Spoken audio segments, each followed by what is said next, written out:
Hello guys, welcome back to my A1 study point channel. आज मैं आपको इतना इंटरेस्टिंग टॉपिक समझाने वाला हूं। आज मैं आपको बताऊंगा कि जो बच्चा होता है और वह बच्चा मां के पेट यानी कि गर्भ में होता है, तो क्या गर्भ में भी बच्चा रोता है? क्योंकि जब भी बच्चा पैदा होता है तो वह रोते हुए ही पैदा होता है।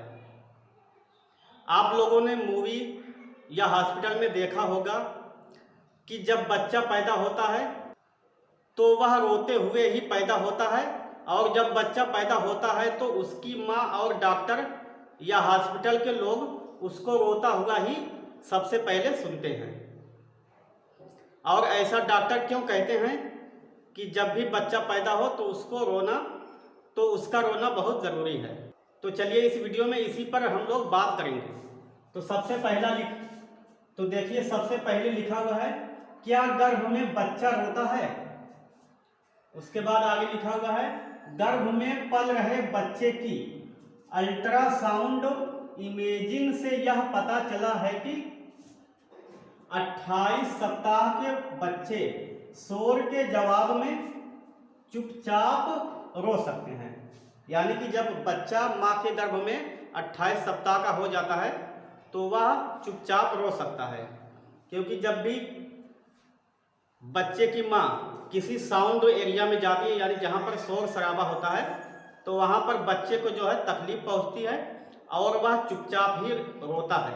क्योंकि उसका साउंड इसलिए नहीं निकलता क्योंकि वह गर्भ में जो है झिल्ली के अंदर रहता है, इसलिए उसका साउंड जो है सुनाई नहीं देता। उसके बाद देखिए आगे लिखा हुआ है, गर्भ में बच्चा एमनियोटिक द्रव्य में डूबे रहते हैं। यानी कि एमनियोटिक द्रव्य जो होता है एक झिल्ली, यानी द्रव्य मीन्स लिक्विड, यानी कि झिल्ली के अंदर जो लिक्विड होती है उसी में बच्चा रहता है, इसीलिए उसकी आवाज़ जो है बाहर सुनाई नहीं देती। और फेफड़ों में हवा नहीं होती और ध्वनि उत्पन्न होने के लिए हवा की आवश्यकता होती है। यानी कि ध्वनि को बाहर निकालने के लिए हवा की आवश्यकता होती है। और एमनियोटिक द्रव्य में जब बच्चा रहता है गर्भ में, तो उसमें जो है उसके फेफड़े में हवा उपस्थित नहीं रहती है। उसके बाद देखिए आगे लिखा हुआ है, जन्म लेने के बाद बच्चा अपने फेफड़ों को पूरी तरह फैला सकता है। यानी कि बच्चा जब 9 महीने के बाद जन्म लेता है तो वह अपने फेफड़े को पूरी तरह से फैला सकता है। उसके बाद आगे लिखा हुआ है, और पहली बार कुछ प्यारी सी चीखें बाहर निकालता है। यानी कि जब बच्चा अपनी माँ के गर्भ से पैदा होता है उसके बाद वह अपने फेफड़ों को पूरी तरह फैला सकता है और वह चीख चीख कर रोता है, और रोने से डॉक्टर लोग समझ जाते हैं कि बच्चा एकदम स्वस्थ है। और जब बच्चा कभी रोता नहीं है तो उसको कुछ ना कुछ प्रॉब्लम होती है। उसके बाद आगे लिखा हुआ है, बच्चे का रोना क्यों जरूरी है पैदा होने के बाद? तो इसमें लिखा हुआ है पॉइंट करके कि जैसे ही बच्चे के फेफड़े से लिक्विड बाहर निकलता है बच्चा जल्दी जल्दी सांस लेता है। यानी कि जब बच्चा एमनियोटिक झिल्ली से बाहर आता है तो वह फेफड़ों के द्वारा जल्दी जल्दी सांसें लेता है। और फेफड़ों को स्टार्ट होने के लिए बच्चे का रोना बहुत जरूरी है। यानी फेफड़े को जो है स्टार्ट होने के लिए बच्चे को रोना बहुत जरूरी होता है।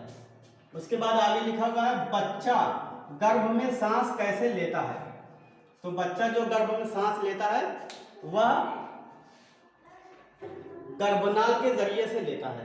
तो आगे लिखा हुआ है, बच्चा गर्भ में गर्भनाल के जरिए सांस लेता है।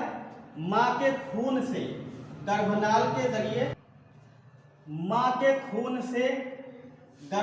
के जरिए ऑक्सीजन को छान कर ग्रहण करता है।